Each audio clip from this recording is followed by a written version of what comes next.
अस्सलाम वालेकुम व्यूवर्स। आपके सामने मेरा एक और प्लांट है और इस खूबसूरत प्लांट का नाम पोल्का डॉट है। और इसको ये नाम इसके खूबसूरत पत्तों की वजह से दिया गया है, जिसमें बहुत छोटे छोटे डॉट्स बने हुए हैं और लाइट पिंक कलर के ये डॉट्स हैं। आज मैं आपसे इसकी प्रोपगेशन या केयर के बारे में कोई इन्फॉर्मेशन शेयर नहीं कर रही, ना ही इसकी सॉइल के बारे में कोई बात करूँगी, बल्कि मैं ये बात करूँगी कि इस खूबसूरत प्लांट को मज़ीद खूबसूरत हम किस तरह बना सकते हैं। तो इस काम के लिए, इसकी खूबसूरती बढ़ाने के लिए मैं पिंचिंग जो है उसका इस्तेमाल करूँगी। और पिंचिंग है क्या? पिंचिंग बेसिकली न्यू निकलने वाली ग्रोथ जो है उसको रिमूव करने का नाम है, और उस जहाँ से हम न्यू ग्रोथ रिमूव करते हैं वहाँ से न्यू ब्रांचेज़ जो हैं वो निकल आती हैं। इसके लिए पिंचिंग के लिए बेहतरीन टाइम जो है वो कौन-सा है? जब हम कोई प्लांट सीड से ग्रो करते हैं या कटिंग लगाते हैं। तो जब उसके कुछ लीव्स जो हैं सीड के निकल आएँ या कटिंग जो है उसमें ग्रोथ शो होने लगे, तो वो बेस्ट टाइम है जब हम उसको रिमूव करेंगे, ताकि हमारा प्लांट जो है बेस से ही हेल्दी और फ्रेश लुक लिए हुए हो। अ, ये थोड़ा-सा मुश्किल काम है कि हमने इतने इंतज़ार के बाद जो है एक ग्रोथ जो है प्लांट में हमारे शुरू हुई है और उसको हम रिमूव कर दें।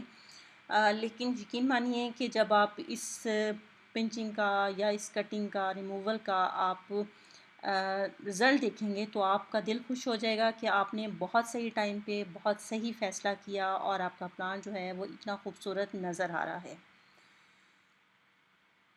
पिंचिंग जो है करने के लिए अब ये भी देखना है कि हमने उसकी न्यू ग्रोथ जो है क्यों लेनी है। न्यू ग्रोथ क्योंकि वहाँ पे ज़्यादा जल्दी हमें रिज़ल्ट मिलेगा। नीचे से भी हम कट कर सकते हैं, वहाँ से भी ब्रांचेज़ जो हैं शुरू हो जाएँगी, लेकिन न्यू ग्रोथ जब हम बेस से कर रहे हैं तो हमारा प्लांट बेस से ही हेल्दी लुक लिए हुए होगा। और इसको कट करने के लिए हमें किसी कैंची या किसी टूल की ज़रूरत नहीं है। आप सिंपल अपनी एक न्यू ग्रोथ लें, बहुत नाज़ुक सी ये होती है और इसको आप बहुत आसानी से अपनी उँगलियों और नाखून की मदद से कट कर सकते हैं। प्लांट की खूबसूरती बढ़ाने के लिए पिंचिंग जो है वो बहुत ज़रूरी है।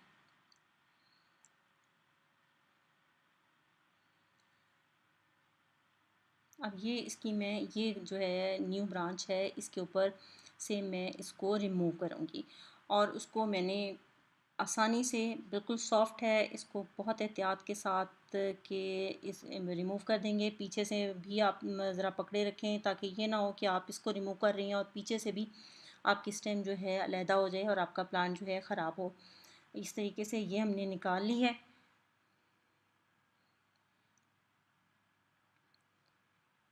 कोई भी प्लांट जब हम ग्रो करते हैं या हम नर्सरी से लेके आते हैं, तो उस प्लांट की सिर्फ हमने रिक्वायरमेंट्स नहीं देखनी कि उसको धूप कैसी चाहिए, उसको पानी कैसा चाहिए, या खाद उसको किस तरह चाहिए, बल्कि हमने ये भी चेक करना है कि उस प्लांट को हम खूबसूरत कैसे बनाएं। जब आपका प्लांट खूबसूरत नज़र आएगा तो आपकी खुशी में आपके जो मिलने जुलने वाले हैं वो भी आपकी तारीफ़ करेंगे कि आपने ना सिर्फ प्लांट ग्रो किए हैं, बल्कि उनको बहुत खूबसूरती से आपने रखा हुआ भी है। आप इस प्लांट को अपनी मर्ज़ी से भी शेप दे सकते हैं। आप ये मेरा प्लांट देख रहे हैं, इसमें बैक से जो कुछ स्टेम जो हैं वो काफ़ी लंबी हो गई हैं, उनको मैं कट नहीं करूँगी, उनको मैं इसी तरह रहने दूँगी। और जो आगे वाला पोर्शन है, इसमें जो है मैं पिंचिंग का अमल करूँगी, ताकि मेरा प्लांट जो है वो हेल्दी और बुशियर लुक दे। और पीछे से जो है इसकी इस तरीके से शेप मुझे लग रहा है कि वो अच्छी लगेगी। और जब ये मेरा कंप्लीट हो जाएगा इसका, तो मैं आपसे ज़रूर शेयर करूँगी कि इसका रिज़ल्ट क्या आया। आइंदा किसी और वीडियो में आपसे फिर मुलाकात होगी। तब तक के लिए अल्लाह हाफ़िज़।